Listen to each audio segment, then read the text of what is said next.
think you need to understand the peculiarity of President Trump, right? He's gone a bit off the rails, I would say. But the problem is that's exactly the issue, right? There's no evidence that even if DeSantis defeats Trump in a primary, Trump would accept that defeat and cooperate with DeSantis in the election, or even if he doesn't run as an independent candidate, or he may even run as an independent candidate, right?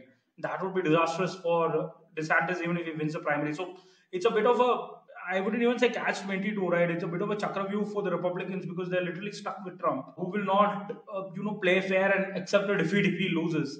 And if you give in to that and you nominate him, you're dooming yourself to a loss anyway. So the Republicans essentially are stuck with Trump, right? I mean, that's how I read it. I mean, if you ask me, there's no chance that Trump can win into 2020.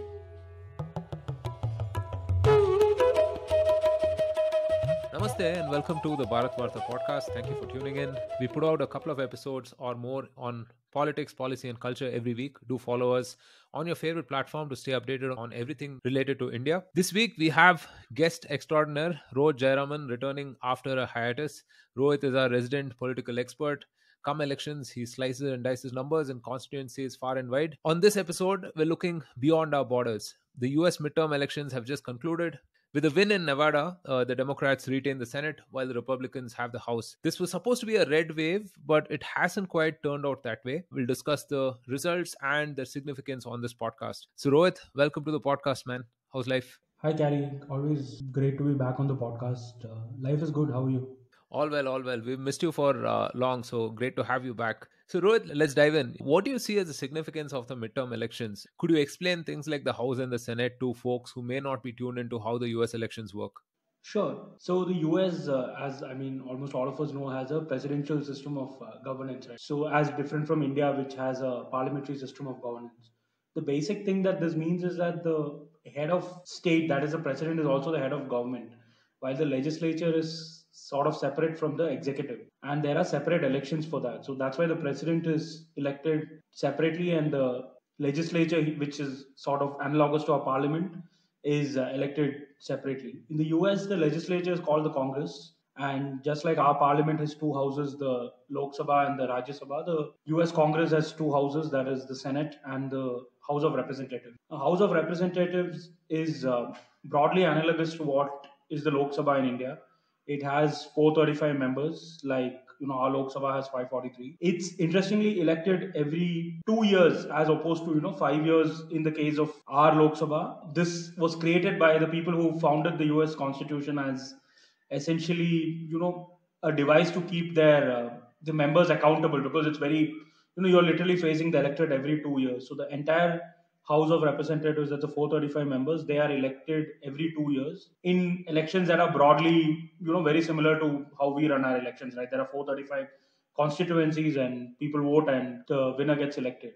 The important thing to note about the House of Representatives is that just like our Lok Sabha, it is divided between states on the basis of their population, right? And this is done every 10 years. So while in India, of course, we have that whole freeze since 1971 due to, the reason that states are not supposed to be penalized for controlling population. The US, obviously, population control has never been such a big issue. So every 10 years, that's after the census, the seats are reallocated. So, the most populous state, California, it has more than, I think, it has 53 or 52 members of the House of Representatives today, while some of the very small states like Delaware, Wyoming, etc. have only one member, right? That's the bare minimum. So every state gets one member, just like how here we have your Mizoram or Sikkim, which has only one member of the Lok Sabha. The other House of Congress, the Senate, is what's known as the upper house, and in some ways it is analogous to our Rajya Sabha, but because it's a presidential system of governance, there's a big difference. The Senate is much, much more powerful than the Rajya Sabha is in India. It's an equal house to the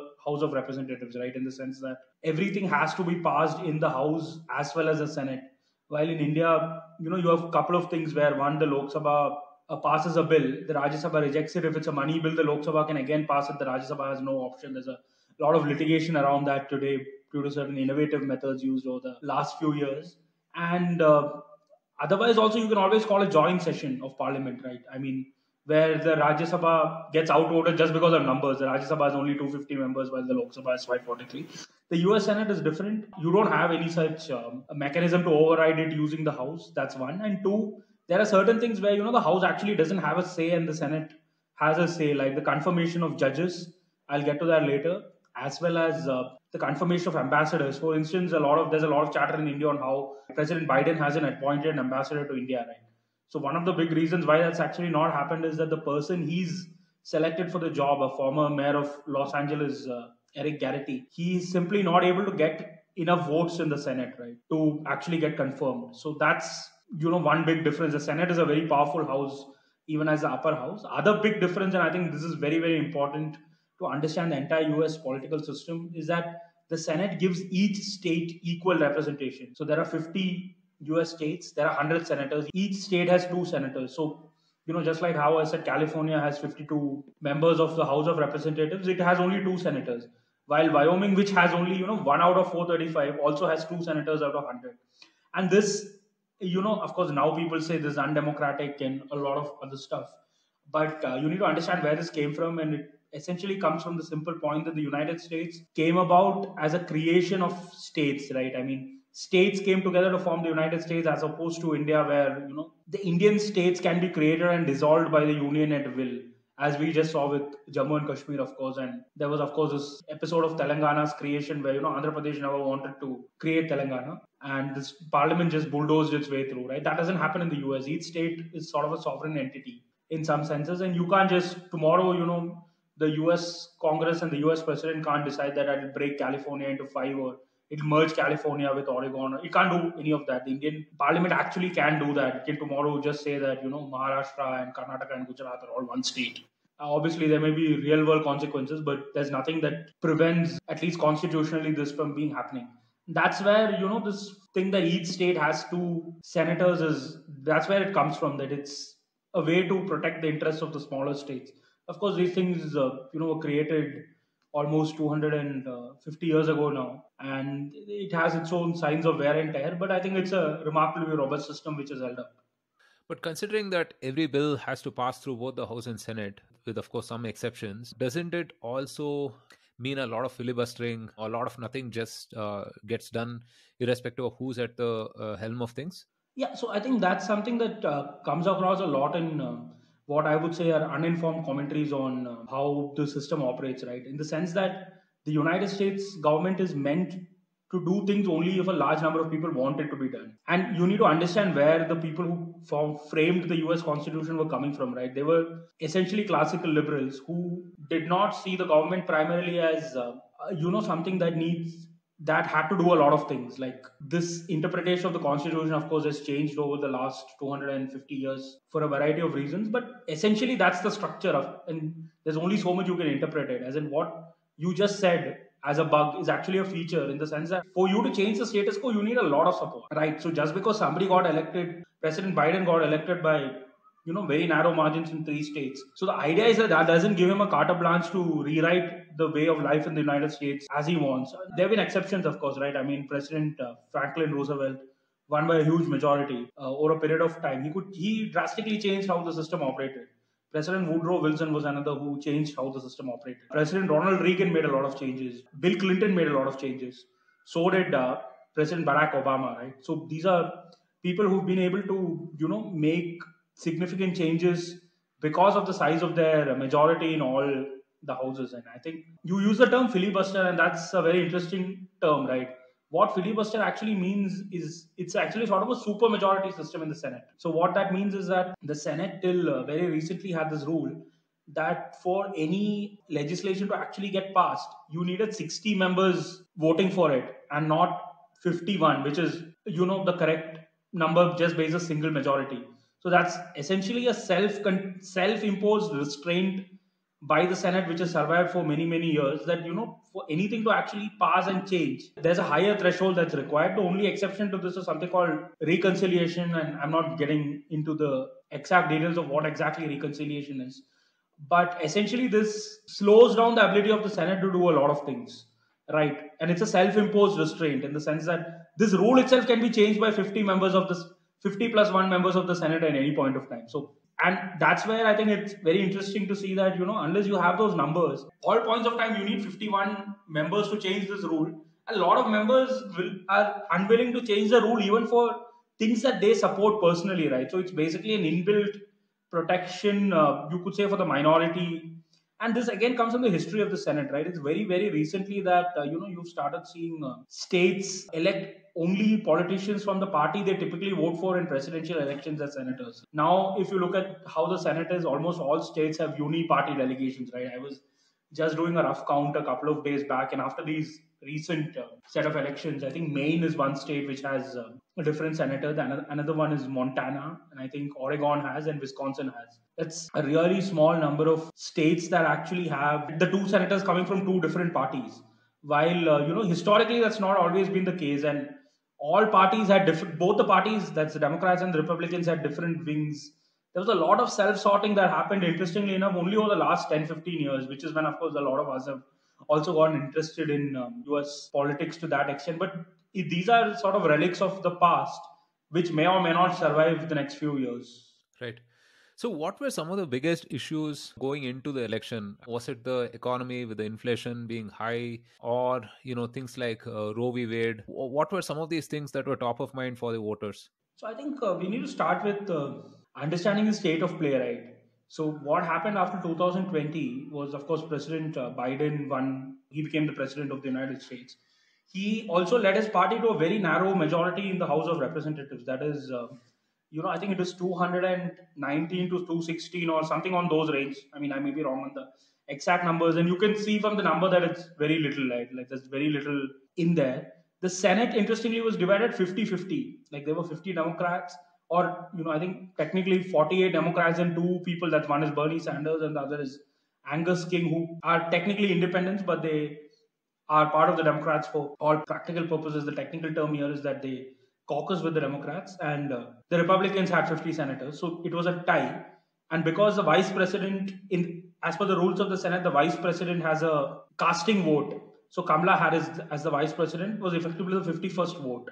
So that's how it was. Essentially, this is as narrow as it gets, right? I mean, it can't get narrower than this. You have a wafer thin majority in the House. You had this thing in the Senate, and I forgot to mention the most important state that had a politically divided Senate delegation. That's West Virginia, where the 50th Democrat really is Joe Manchin, right? And West Virginia is, of course, probably today one of the most Republican states in the nation. It's an ancestrally Democratic state, and that's why Mr. Manchin is probably the last Democrat who will be able to win there for the next 30, 40 years.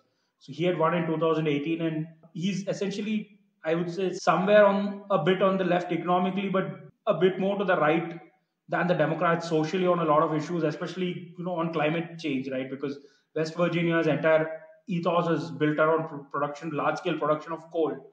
So there's only so much that a senator from West Virginia would be interested in climate change, or how much he can do. So that made things very tricky, because the Democrats practically didn't have 50 votes to do a lot of things they wanted to do. While Kamala Harris could be the 51st, she couldn't do it unless Manchin gave in. And that sort of, made this very narrow. And there was also the senator from Arizona, Kristen Sinema, who also, was not going along in some of the more radical aspects of the Democratic agenda. So that made this a very divided Congress, right? Or I wouldn't say divided, it was a very narrow Congress, though they still managed to achieve a lot of democratic priorities, like what is known as the Build Back Better Act, which was, I think, finally called the Inflation Reduction Act or something, where there was a bunch of goodies given to democratic priorities. They managed to pass a lot of climate change legislation. They did a fair bit of stuff. I mean, I'm not going into the weeds of it. Now let's come to the historical context for a midterm, right? I mean, over the last X number of years, I mean, real non-rigged elections started in the US around 1828 or 1830. Before that, elections were a bit random. There have been only 4 elections, at least in the 20th and 21st centuries, where a first-term president's party has not lost seats in the midterms. These were, I think, the 1934 election, where Franklin D. Roosevelt, he was just building in the entire New Deal, and they were getting out of the recession. So obviously there was this thing. 1962, when it was right in the aftermath of the Cuban Missile Crisis. So there was sort of what is known as a rally around the flag. Another one was 2002, which was, of course, right after 9/11. So again, a rally around the flag. And 1998, where a month before the elections, the Republicans launched impeachment trial of Bill Clinton. And in those days, impeachment was considered very political and not something polite people would do.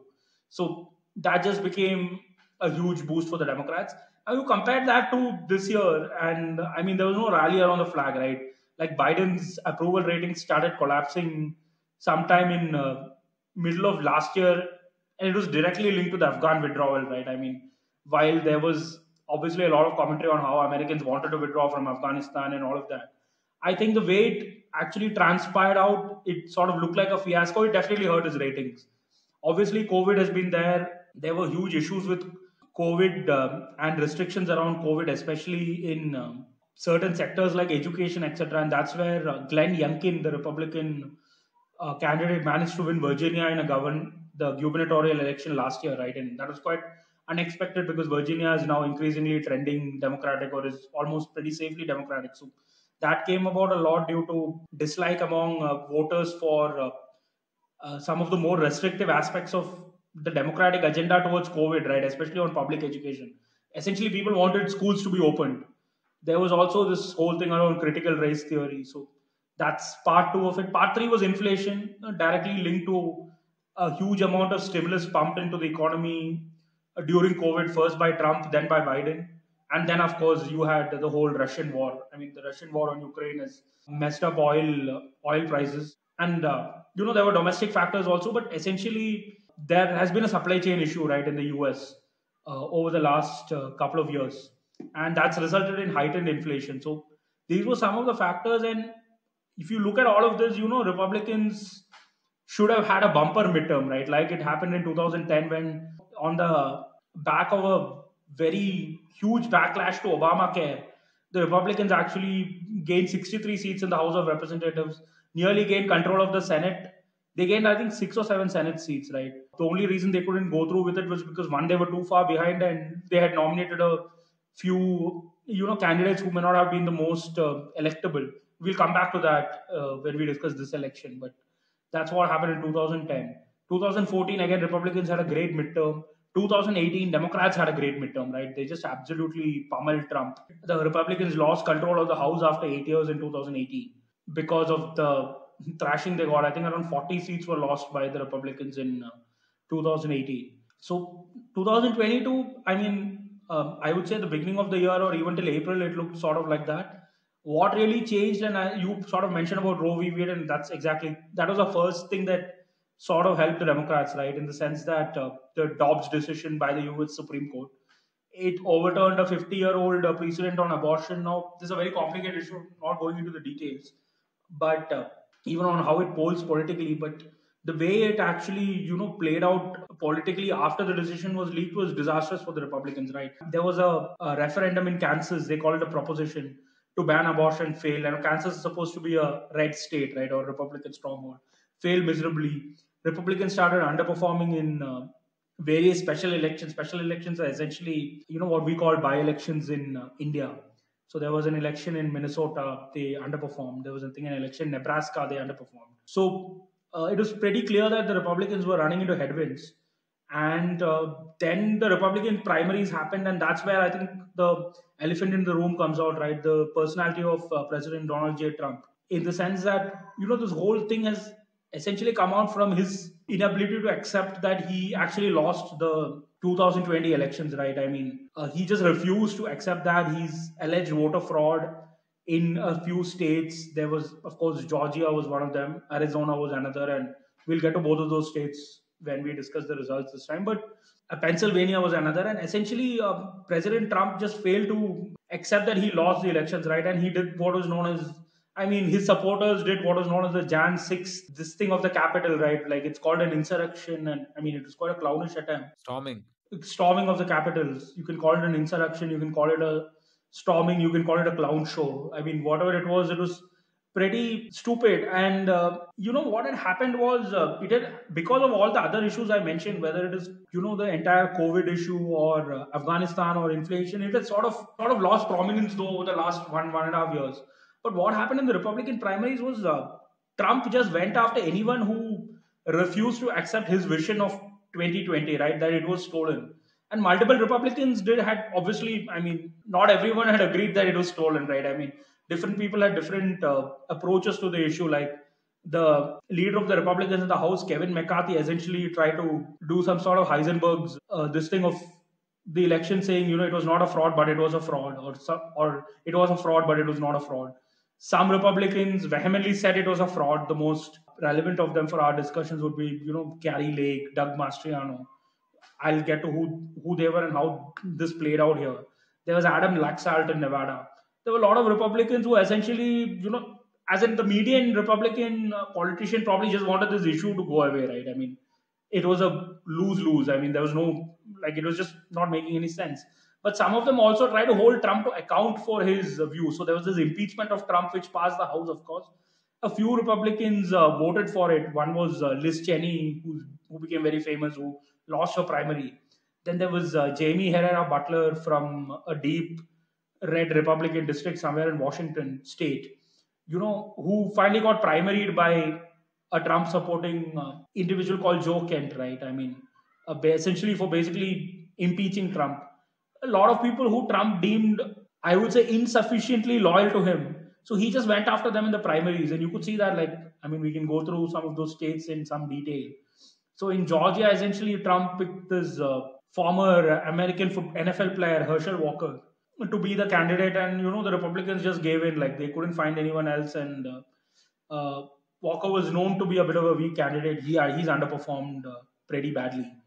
While there's a runoff, I don't think he's going to win. In Arizona, Trump backed Blake Masters, who's basically, very closely associated with Peter Thiel. I mean, he's definitely a political reactionary, right? I mean, Blake Masters, if you look at his politics and what he says, he's a political reactionary.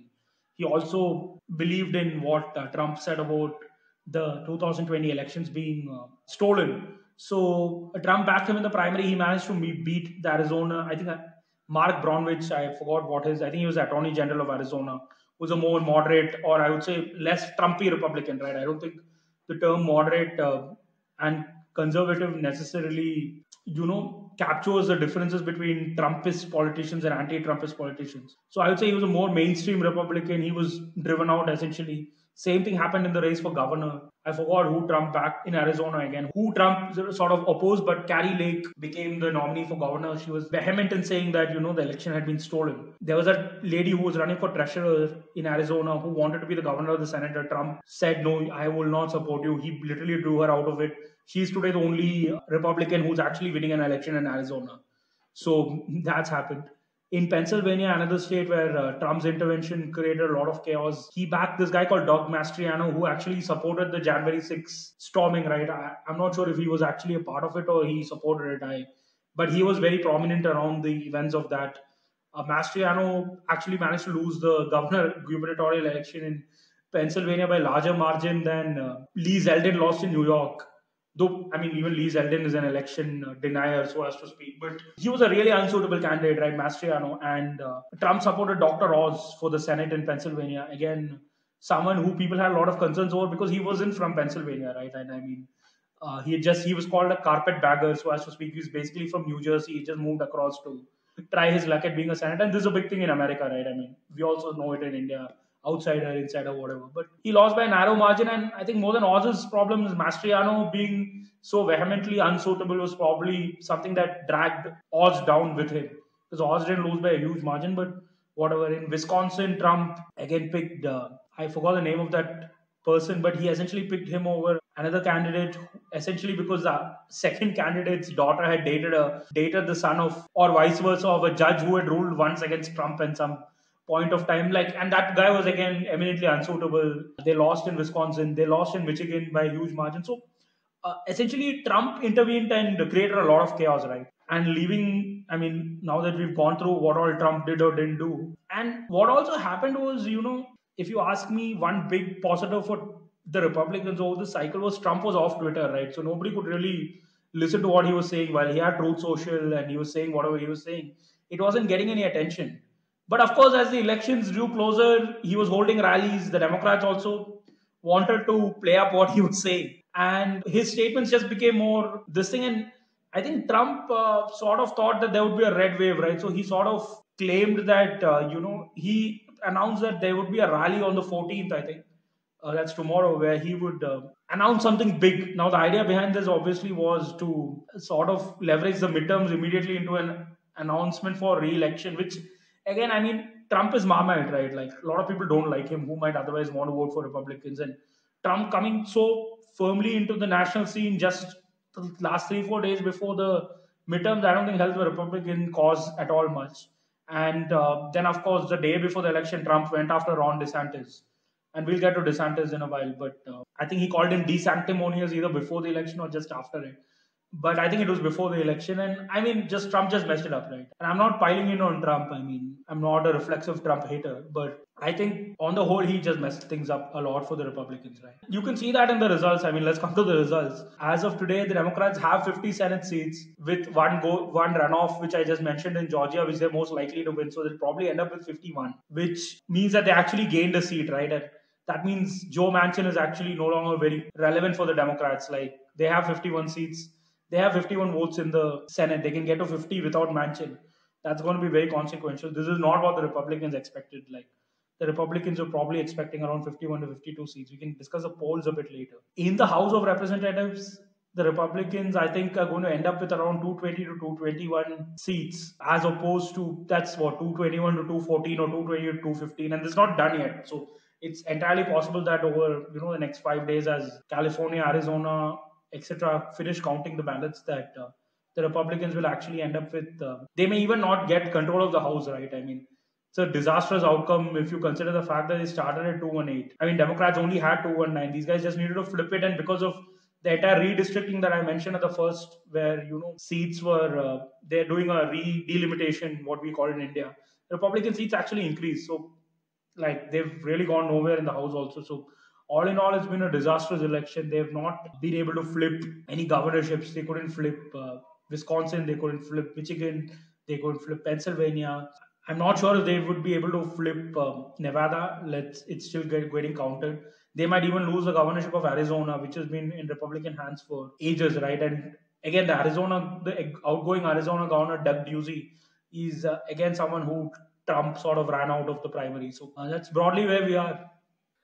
Hey, so I want to segue for a brief bit into this whole election denialism, election fraud, gerrymandering, and so on and so forth. To what extent does the average American sort of believe these things? Is that dependent on who you sort of poll? I mean, whether it is a Trumpian supporter or does the average person still really trust elections and all of those things? I think it's a fringe movement, right? I mean, election denial or election fraud or a belief that this is widespread is definitely not a mainstream movement in America, right? I mean, that's because of many reasons. Essentially, it's been the kind of system that's been there, that's going on there. It's been there for a while. So till Trump sort of got annoyed by it or brought it up, it was considered mainstream, and most people feel that they see what is the issue. The issue essentially is that they have a system where you can mail votes in. Essentially, you don't need to go to the voting booth. Most people feel that that's more convenient, right? I mean, you don't need to go to the voting booth. It means everyone can vote, even if you're ill, you're sick, you're disabled. And America doesn't have a holiday for elections, unlike India. So it's seen as unfair to workers that they have to go and physically vote on one day. Many reasons why this is considered accepted.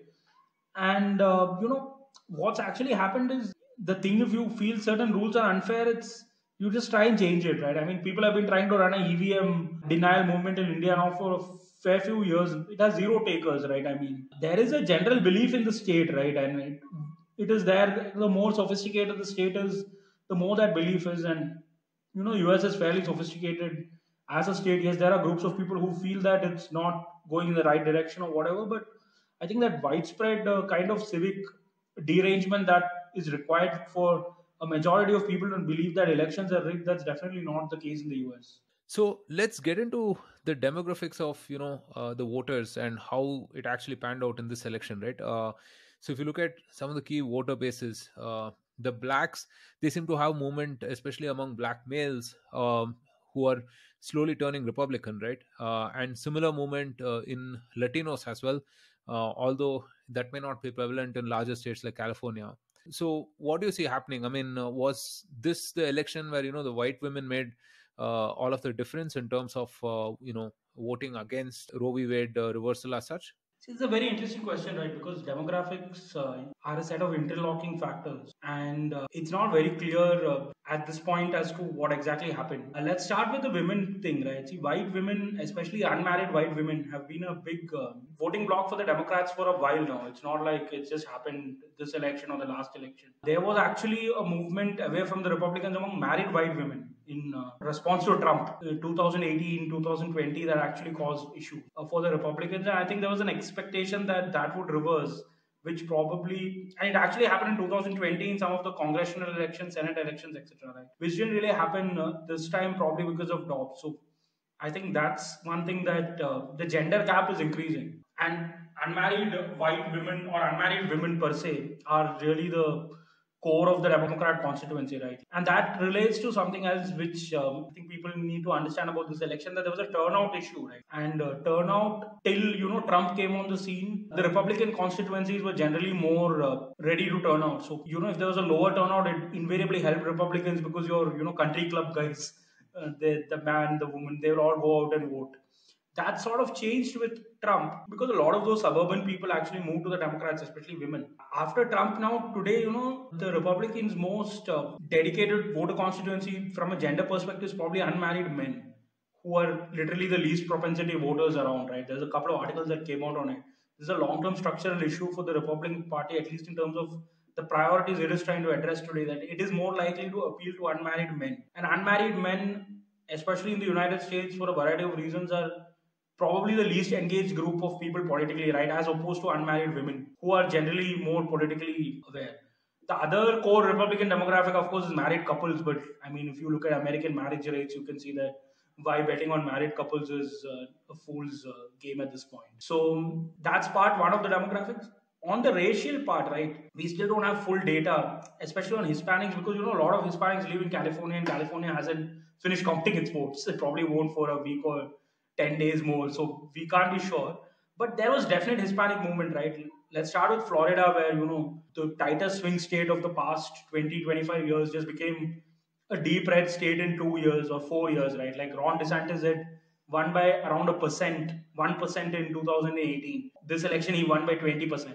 That's a crazy blowout. And that obviously he gained among all groups of people in Florida, but he especially gained among Hispanics. I mean, in Miami-Dade, which is a majority Hispanic county. Of course, the city of Miami. If you've been to Miami, I mean, you realize that it's not fallacious to call it the capital of Latin America, as a lot of people do. Right? Huge immigrant populations, and traditionally, of course, the Republicans have had a base among the Cubans because obviously most of them were people who fled Castro, so they are right wing to that extent. But that's happened with Venezuelans because of Chavez, and followed by Chavez Maduro. It's increasingly there are a lot of very right wing Colombians in Miami-Dade. All of this happened in 2020. What's happened this time is there's been a more generic movement even in Florida among Puerto Ricans who've been a very hardcore Democratic constituency across Florida. You can see it, in suburban Orlando. Well, Orlando itself, which is I think Orange County, remained blue. The suburbs of Orlando, which have been gradually trending Democratic and which the Democrats have won the last 2-3 elections. Osceola County, that actually went back to Republican, and that was clearly a movement among Puerto Ricans, right? So in Florida, there was a definite movement of Hispanics from Democrat to Republican. Same to certain extent definitely happened in Texas, right? Because Texas also, Greg Abbott won by literally the same margin he won last time. In spite of, Roe versus Wade, the cities of Texas have been getting more liberal, or rather the whites in the cities have been getting more liberal.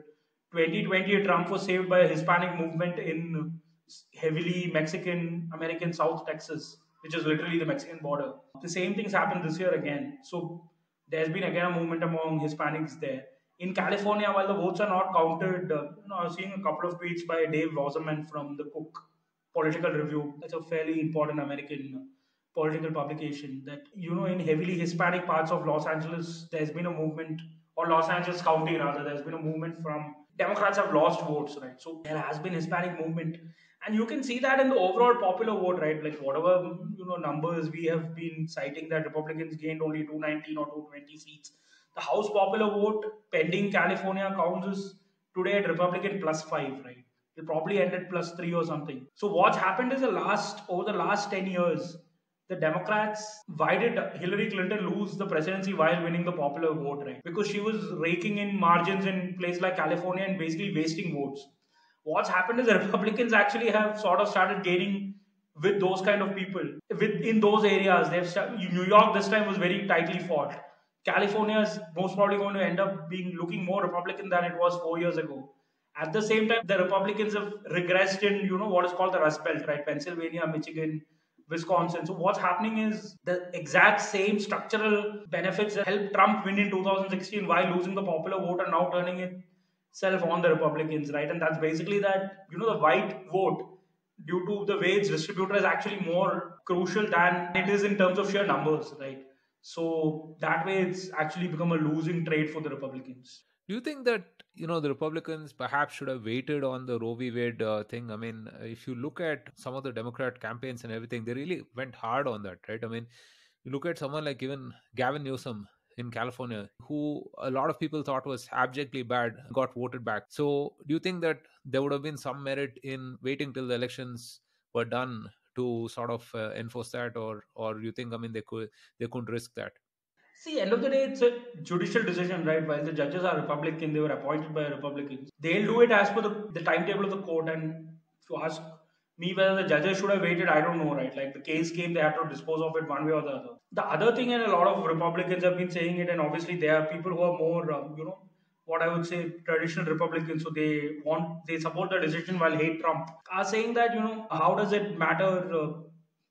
This is a 50-year priority, right? And like the Democrats suffered for 8 years because of Obamacare, but Obamacare is still there. It's that kind of a win for the Republicans, though I think it's a bit of a pyrrhic victory because state after state is actually passing laws that are more beneficial to abortion rather than the other way around. So maybe it's fighting a lost battle, but I don't think this would have actually mattered to that extent, because you can't really make a court push its decision. I mean, that would be too tricky if you ask me.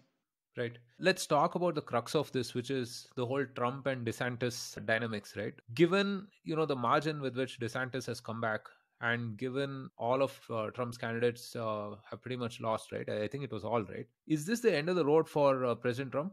See, I think you need to understand the peculiarity of President Trump, right? In the sense that in a normal situation, yes, I think, if Trump was I would say, a very rational politician who is largely committed to the Republican cause, DeSantis today has a very good chance of defeating him in the primary. I would definitely think that in the presidential primary. And Trump's behavior post this result illustrates that even further, because he's completely lost it. He's abused DeSantis, he's abused Youngkin, he's gone a bit off the rails, I would say. But the problem is that's exactly the issue, right? There's no evidence that even if DeSantis defeats Trump in a primary, Trump would accept that defeat and cooperate with DeSantis in the election, or even if he doesn't run as an independent candidate, or he may even run as an independent candidate, right? That would be disastrous for DeSantis even if he wins the primary. So it's a bit of a, I wouldn't even say catch-22, right? It's a bit of a Chakravyuh for the Republicans because they're literally stuck with Trump, who will not, play fair and accept a defeat if he loses. And if you give in to that and you nominate him, you're dooming yourself to a loss anyway. So the Republicans essentially are stuck with Trump, right? I mean, that's how I read it. I mean, if you ask me, there's no chance that Trump can win into 2024. Yeah, I mean, 2016, I think, was an exceptional year. Perhaps, right, where this whole big tent politics per se, I mean, didn't really play up. But I don't think we'll see a repeat of that, right? I mean, although I think tomorrow President Trump has said that there's a big announcement. Let's see. I mean, he might talk about whether he's going to run for 2024 or not, I suppose, right? So, in order to make America great and glorious again, I am tonight announcing my candidacy for President of the United States. Aside from Trump and DeSantis, who are some of the biggest winners and losers of these elections? Biggest winner, I mean, is pretty clear, right? It's Joe Biden. I mean, you need to look at Biden's history over the last 4 years, right? Obama basically pushed him out of standing in 2016 for Hillary, thinking he was not suitable. Then he lost a couple of primaries in 2020 till he won by the skin of his teeth in South Carolina, and managed to then become the Democratic nominee, became president. He's been having really bad approval ratings. After all this, he's become the first Democratic president to actually win. He's done better than Obama, right? I mean, Bill Clinton also, I mean, he got impeached, so that's a slightly exceptional circumstance. But He's done better than a lot of other Democratic presidents and a lot of other Republican presidents. He's survived his midterm. He's actually strengthened himself. So Joe Biden, I think, is the biggest winner. Right? The other big winner is the Democratic agenda, right? Because as I mentioned, Joe Manchin no longer is a holdover in the Senate on a lot of stuff. Yes, they don't have the House, but the Republican majority is so narrow that you don't know how it will work. Whether Kevin McCarthy, if he becomes a speaker, can even enforce the Hastert rule, right? Well, Hastert rule basically says that if you don't have a majority in the majority party, nothing will get voted on. Now, that is something that should automatically preclude a lot of democratic priorities from even getting voted on. But I don't know if that'll actually work out with such a narrow majority. So it's entirely possible that, with 4 or 5 renegade Republicans, the Democrats can actually push things through in the House. Then on judges, right? There are a lot of judges who can retire. They'll all get easily confirmed in the Senate now. The Democrats have a functioning majority. So the judicial system of the United States, which we just saw how important it is in this whole Dobbs, Roe versus Wade thing, right? It's definitely going to get more democratic over the next 2 years. That's a big win for Biden. It's also the other big win for the Democrats is that this entire mess the Republicans are in, right? Like how are they going to get out of it because of this whole Trump issue? They're not really in a viable state for 2024, at least at the presidential level. So that way, it's a big mess for the Republicans, if you ask me. The biggest winner, if you ask me, is Biden, and the other big winner is, of course, Ron DeSantis, because he's managed to make himself clearly a front runner for the Republican nomination. But I'm not clear how big a winner he is unless he actually manages to, because like what do you do with Trump, right? I mean, that's my basic reason why I'm not fully in on declaring him a winner. He's definitely in a good position, but Trump is there. And the biggest loser is, of course, Trump. The other big losers are all the various candidates Trump picked, right? I mean, a lot of them are going to go back to obscurity. So that's where it is. And just like before, the pollsters got this wrong, right? I mean, literally, every pollster was sort of predicting a red wave. Why do you think this happened? And, what were some of the other surprises, according to you? I don't think that's correct, right? I mean, in the sense that a lot of pollsters, I mean, there's been an economist article also, I think, where at least, the traditional pollsters, they did get it right. So, I think 538 had they were by and large. 538 predicted, a red wave, I suppose, and then so did. No, they didn't predict a red wave. See, what you need to understand is what actually happened on the polling, right? There were two types of pollsters. One is the traditional public pollsters, the types of your Marist, NYT, Siena, Shashwana, a few others I can't get, Suffolk, USA. I mean, these types, the ones who ABC Vapo poll, the ones who traditionally poll, these guys had got 20 and 16 and 20 really wrong, right? So these guys actually got this one right. While there were more pro-Republican pollsters like Insider Advantage, Trafalgar Group, these guys had actually got 16 and 20 right. So 538 or even RCP for that matter is just a polling average. It uses all sorts of polls, and what 538 did and RCP did even more was they sort of use both types of polls. So what happened here this time was a dichotomy in the polls. So if you go to a poll this thing of Arizona or Nevada over the last 1 week, you'll see polls on both sides. Majority of them, because again these pro-Republican pollsters actually came out with a lot of polls in the end, while the other guys stopped polling for whatever reason. So that sort of skewed the averages. But if you look at only the traditional pollsters, they actually had a pretty good year. Okay. Let's talk about Ron DeSantis. He is becoming increasingly important, and his bio kind of reads like the ideal presidential sort of a bio, right? I mean, blue collar roots, Harvard and Yale educated, was in the US Navy, clearly has done a fantastic job at Florida. What do you make of him? I mean, do you think that he is presidential material? See, I mean, presidential material, etc., is very subjective. Leaving that aside, I think he's a viable candidate for president, right? I mean, he's obviously he's locked in Florida. I mean, which is with 30 electoral votes. I think the fourth highest behind, or I think it's still the third behind California and Texas. I'm not sure if New York or Florida has more today, but it's essentially the third largest. He's locked it in, right? And it's been a high. Florida has been like the high stakes battleground for 2 decades now, right? So he's obviously that, and I think if you look at the kind of support he's got, he'll probably be able to most probably win a traditional Republican Trump disliking state like Georgia or even Arizona, right? Clearly, those signs are there.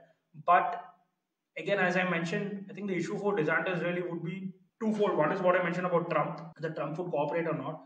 The second is we don't know how appealing DeSantis would be in the upper Midwest, right? Because today, while Georgia and Arizona, of course, are crucial to Trump.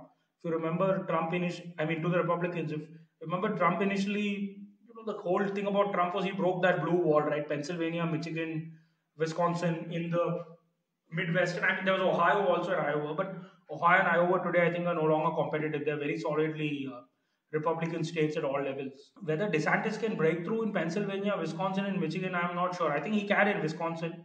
And if you ask me today, and let's assume that Trump mysteriously stops being relevant politically, right, in 2 years.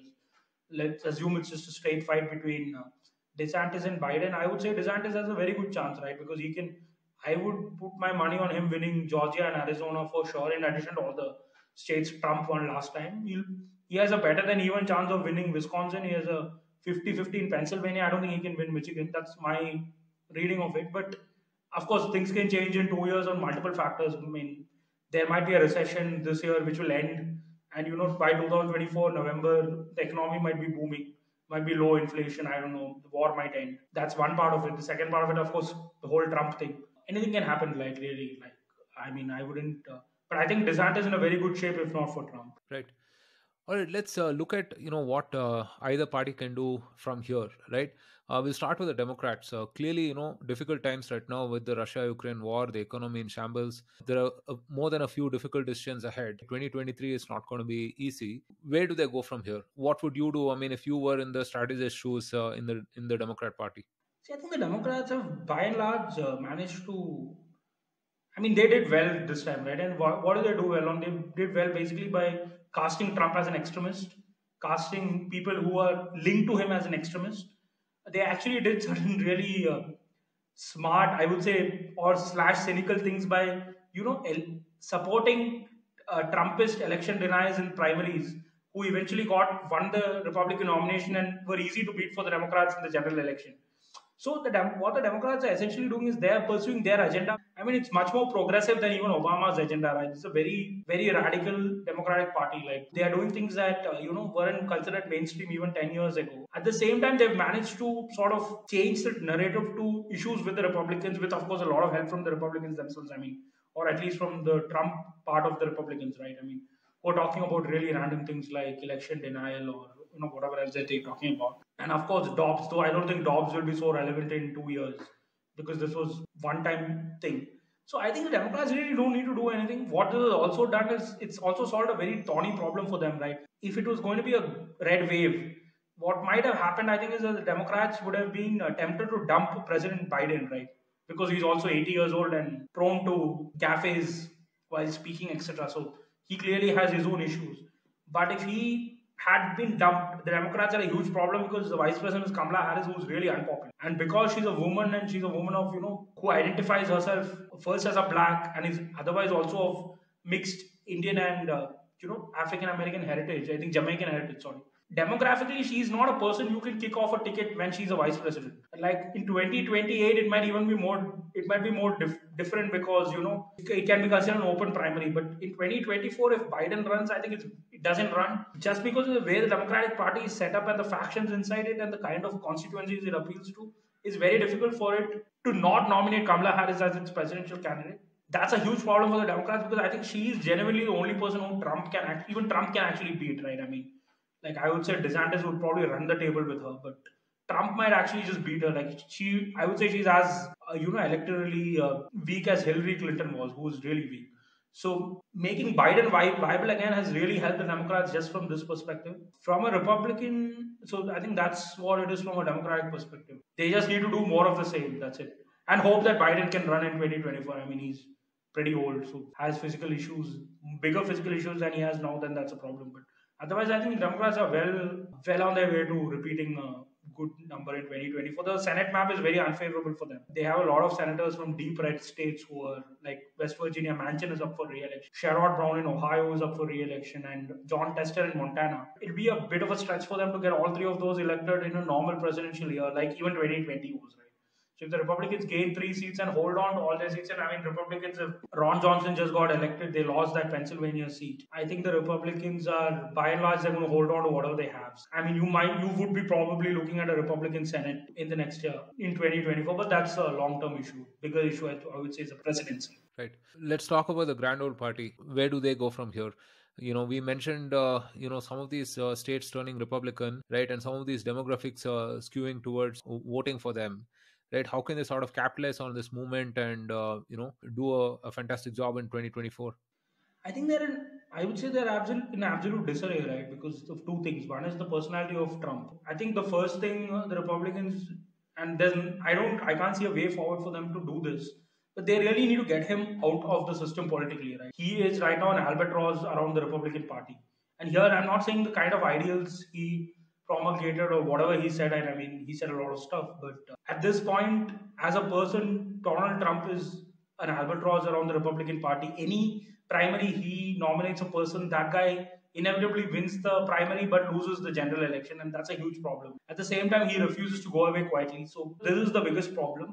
And I think there is a problem after that, right? Like, even if they somehow, if somehow Donald Trump disappears from the earth tomorrow, right? Problem for the Republican Party is that this reputation of Trump as a person has been taken to be a reputation of Trump as a politician, right? Like, or his ideas, which I don't think actually works, because I think zombie Reagan republicanism is actually dead.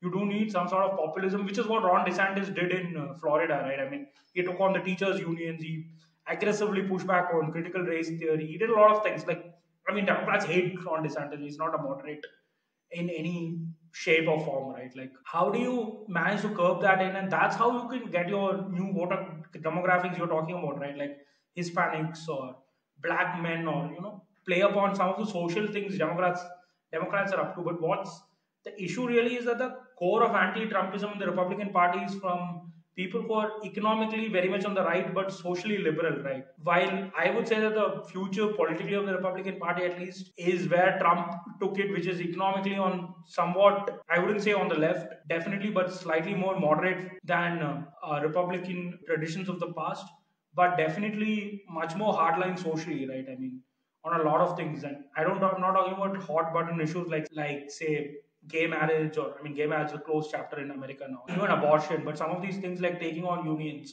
critical race theory, free speech in or cancel culture, these are some of the issues where Republicans, I think that's where they're getting their new voters from. And a lot of those are in some way or the other tied with Trump, right? I mean, not that he's spoken about a lot of it, but it's different from what was there before Trump. And they need to merge this. And of course, I think DeSantis does do that in a good manner. But whether he'll be given, because the kind of people who are now supporting DeSantis openly to get rid of Trump, they are all people from the old wing of the Republicans, I would say. So the party is really in an identity crisis. All right. So finally, to end things, how does all of this concern India? See, I think if you remember, the first ever BB that was done was on Trump, right? Yeah. I mean, when Trump came to India and we were speaking about it, and we were a bit optimistic that there wouldn't be real changes in American policy towards India. And I think that's been by and large borne out, right? Like yesterday, the US moved India from a list of currency watch list or something. There's been general this thing, but there's been a lot of increased collaboration on a lot of issues on Russia, even on SATSA, on the S-400. Some of these things, the US has been pretty cooperative with India even under the Biden administration. But where I think there's a general disconnect at a very personal level, I think not a topic I study in great detail, I definitely see the Biden administration as being more soft on Pakistan than, or even China than some of the previous administrations, right? Like, especially the Trump administration. You can see that with Pakistan getting off the FATF grey list. I mean, end of the day, that's a political decision one way or the other, putting them on it and taking them off it. Clearly, the Biden administration, there's the sale of jets, right? I mean, I think they're F-30, F-60 and I don't know what F-16 is, but yeah, the big sale of jets. So these were things that, Trump hadn't done, and I think these are things that are linked to democratic mythology around India and Pakistan at this point, right? So to that extent, I think there is a general this thing that at least under the current Indian government, I think relations would probably be better under more Republican administration. I think one big thing for India, if there was a solid Republican majority in the House or the Senate, would have been that this Ukraine war, the US would have might have reduced funding, right? Because a lot of Republicans were talking about that. And obviously, if the US reduces funding, I mean, the war will, requirement of Ukraine to also negotiate or whatever will increase. I mean, it's more likely that the war will end if the US stops actively supporting Ukraine. And from a purely amoral, self-interested Indian perspective, I mean, the war stops, oil prices reduce. That's great for India. So at a very basic level, that's something that's missing, I think, in the current. That's this thing that I think is there for it. But I don't think there's a huge difference one way or the other. Right. All right, Rohit. Thank you so much again for being on Bharat Varta and sharing your insights. Look forward to more episodes with you. Hopefully, I mean, 2023 we have the Karnataka elections coming up as well, so we should do one on that shortly. Sure. Thanks a lot, Kelly. Always a pleasure. Thanks, Rohit. Thank you for tuning in to this episode of the Bharat Varta podcast. If you want to see more content like this, then don't forget to subscribe to our channel. We started Bharat Varta to facilitate long-form discussions on politics, policy, and culture. We don't necessarily endorse anything that was said in this episode. If you wish to offer us feedback, do reach out to us on social media. We are at Bharat Varta on Facebook, Twitter, and Instagram. You could also get in touch with us on our website, www.bharatvarta.in. The links are in the description below. Until next time, stay safe, take care, and Jai Hind.